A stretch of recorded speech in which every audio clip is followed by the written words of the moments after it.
ये पैक्टा ने जो इंग्लिश का मॉडल पेपर छापा है ना, उसके हम एमसीक्यू सॉल्व कर लें और बड़ी एक्सप्लेनेशन से।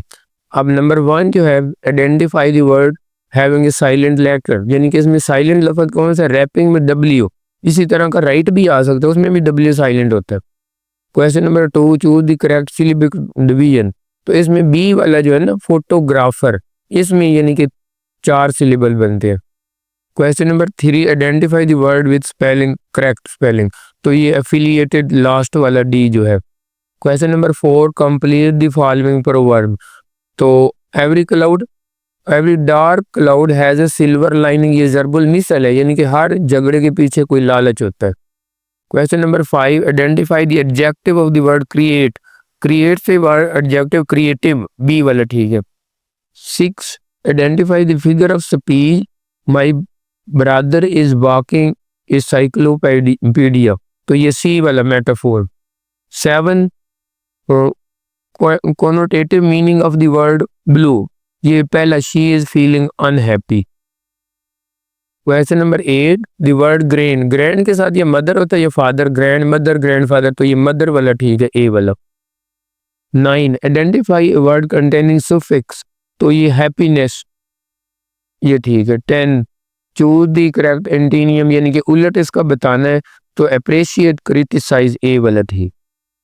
11, choose the sentence written in past perfect, past perfect में हैड प्लस थर्ड फॉर्म आ गई, तो ये अगर हैज प्लस थर्ड फॉर्म में तो प्रेजेंट हो जाएगा, तो ये डी वाला ठीक है।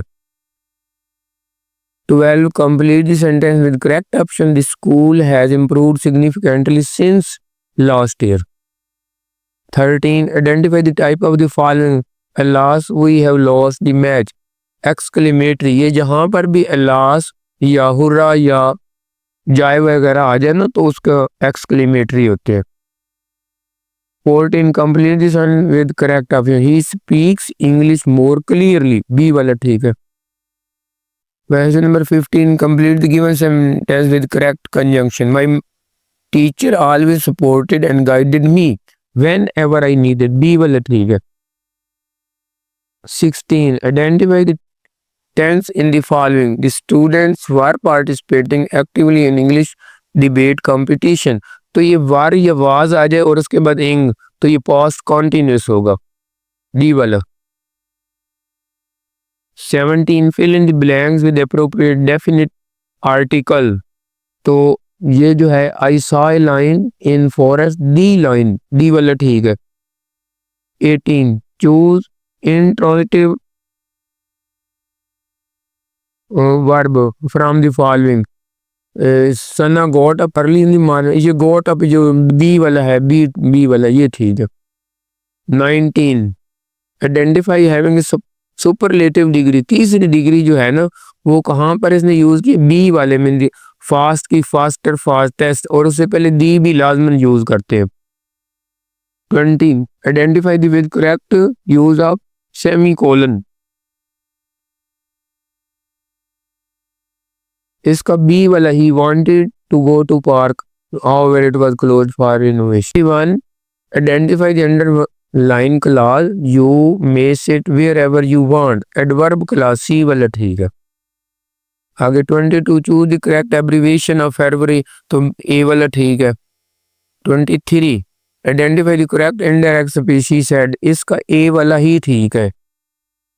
Fill in the blanks with correct modal verb, as such speaks English fluently, he must, D वाला। 25, identify the word that mean lack of food and grains, यानी कि कहत जो होता है famine. 26, choose an adverbial phrase, Sara ate her breakfast in a hurry, C वाला ठीक है। 27, you should finish your work immediately, तो इसमें इफ वी चेंज कमांड करना है, तो ये यू शुड काट के फिनिश से शुरू करना, यानी कि पहली फॉर्म से ही शुरू करना होता है।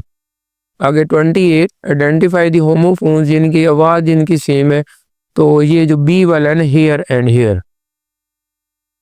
29, identify the sentence future continuous, future में देखो विल इसमें सिर्फ सी में ही लगा हुआ है, हालांकि फ्यूचर जो भी होगा उसमें विल लाजमन है, तो ये सी वाला ठीक है। 30, identify the figure of speech, after completing their work they slept like, और डॉग है, ये लॉग है, इन्होंने सही लिखा नहीं, तो ये सिमाइल जो है ना डी वाला, ये ठीक है। 31 है identify the sentence with correct use of apostrophe, यानी कि थोड़ा सा वक्फा देना होता है। तो ये जो है ना तीसरा सी वाला, the teacher check student homework, यानी कि उसने क्या चेक किया, होमवर्क। आगे which pair of the word of homographs, यानी कि सेम, वो पहला ए वाला lead. 33 select the correct meaning of idiom spill the bean, इसका मतलब है रिवील अ सीक्रेट, राज खोल देना कोई। 34 identify the type of given, go get me some tea and biscuit, तो इसको में याद रखना, ये बार बार आएंगे, यानी कि पहली फार्म से जब शुरू हो ना जुमला में, गो एंड फैच मी ए गिलास ऑफ वाटर, या कॉल मी, कॉल जो है उस कम अंदर आओ, तो इस तरह के सारे जुमले जो होते हैं इम्पेरेटिव होते हैं। 35 identify the sentence in which remain is used as a linking verb, ये इसका ना बी वाला ठीक है, यानी कि लिंकिंग वर्ब इसमें रिमेन यूज हुआ कि अब फ्यूचर के बारे में। आगे ये पहले नज़म है, इसमें को पढ़े, यानी कि ये water is lovely thing dark and Ripley in a spring, यानी कि dark and quite in a pool, एक पूल जो तालाब होता है, स्प्रिंग फुहारा टाइप होता है, चश्मा। इन अ पुडल, ये जोहर ब्राउन एंड कूल, मुख्तलिफ किस्में जहाँ पानी मिलता है। In a river blue and gay, in a raindrop silver grey, in a fountain फुहारे में flashing white, in a dewdrop crystal bright. तो इसके अब इस पैरे में से हमने आंसर देने हैं, तो इसका 36 the in the line dark and Ripley in a spring, तो ये इस रिपली किसको डिस्क्राइब कर रहा है, ये बी वाला जो है ना, द वाटर्स मूवमेंट। इसी तरह 37 how does the poet try to prove the water is lovely thing, तो वो असल में उसके डिफरेंट कलर जो है, बी वाला ठीक है।